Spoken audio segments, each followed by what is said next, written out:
What is going on YouTube? This is Tills and we are back today with another guides video. So, recently I've been playing a lot of Rust on my own and going solo, and this is pretty much a video of the top tips that I've picked up which I think really help for solo players trying to survive in Rust. So, my first tip is going to be base placement. Now, it's really important for both solo, and basically most of these tips are for solo players, but they do actually apply to groups as well. So basically, when choosing where to place your base, you want to be able to probably see a rad town and be in running distance of it. So from here, look, that's a really good distance. But you also want to be out of the way. You don't want to be on a really heavily trafficked route where players are going to be running around and see your base often. So somewhere out here, primarily on the coastline. See, with having the coast to your back can be really beneficial. So you can see the rad town over there. Plenty of resources around an area. Obviously you've got to base your placement on the area that you're in. But see, somewhere out here, guys, in the coast, see a nice water base I was using in one of my last episodes, playing solo, and it is really good. Basically, you can build out here, no one can really boost in around, it makes it difficult, because obviously if you go deep enough in the water, and nobody is really going to look for your base out here, unless they're looking down the coast sort of way. They're not going to run past it, which can be really helpful. So my second tip, guys, is going to be place yourself a sleeping bag once you've found the area in which you want to build. With this, that obviously means that you can spawn there in case you die.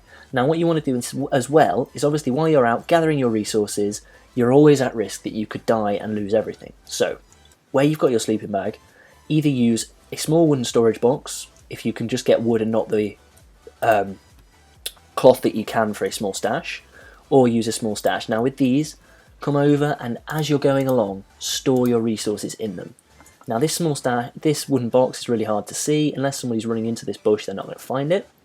And then obviously same with the small stash, you hide it away, no one's going to find it without you getting there. Put them nicely and close to your sleeping bag and you should never lose them. That way, you're not going to lose your resources in case you die. My third tip's going to be, guys, always start your base small. Never go too big too fast. Start it small, get the resources in there, get a furnace down, get a metal door on there, even if it's just a 1x1. To begin with, that's fine. Then build out from there, put some triangles on the sides, build the honeycomb, and then you should be fine as you get more resources. Alright guys, we've all been there. We've found the perfect place to build our base, and then somebody else comes and builds right next door.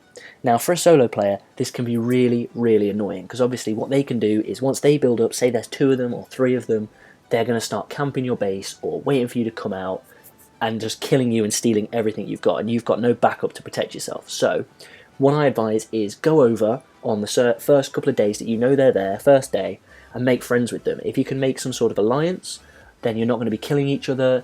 Shouldn't really be fighting over the resources that you've got around. You've just got to be careful, because obviously if someone's too close to you, they could pose a threat or just begin taking your resources when you're not on, and that can be really problematic later down the line.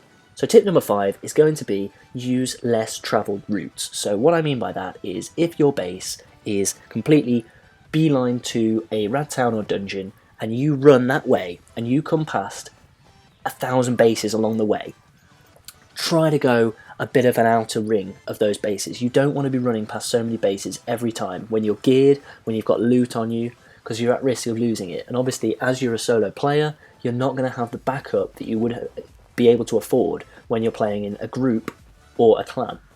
So guys, the next tip is going to be don't push your luck. So you've been to a rad town or a dungeon, you've gathered a nice little inventory, and you've been out and you're gathering a load of resources. Don't push it. Don't go. If you hear something in the distance, if you see a bear, if you think there's a player around you, don't go, oh, I'll just grab one more tree. Don't go, oh, I'll just grab that node.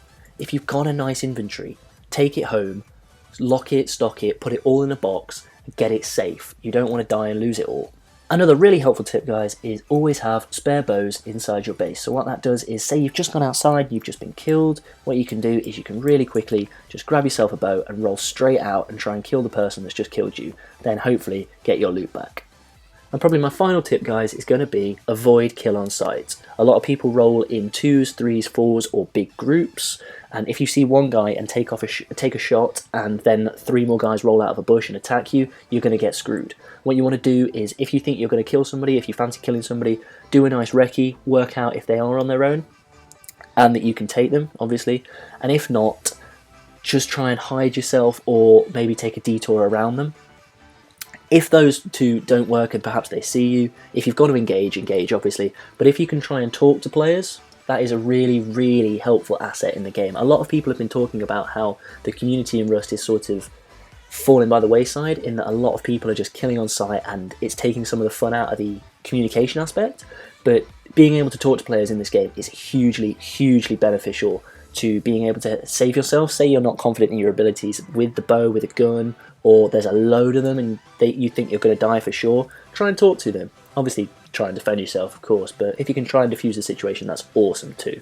So that's the end of the video, guys. Thank you so much for watching. Rust is an awesome game and so much fun when you play co-op or with your friends, but it can be just as good when you play solo. It's a completely different challenge. If the video helped you guys, if you could hit that like button, that would be incredible. Subscribe to my channel, and thank you so much for watching. Have a really good day.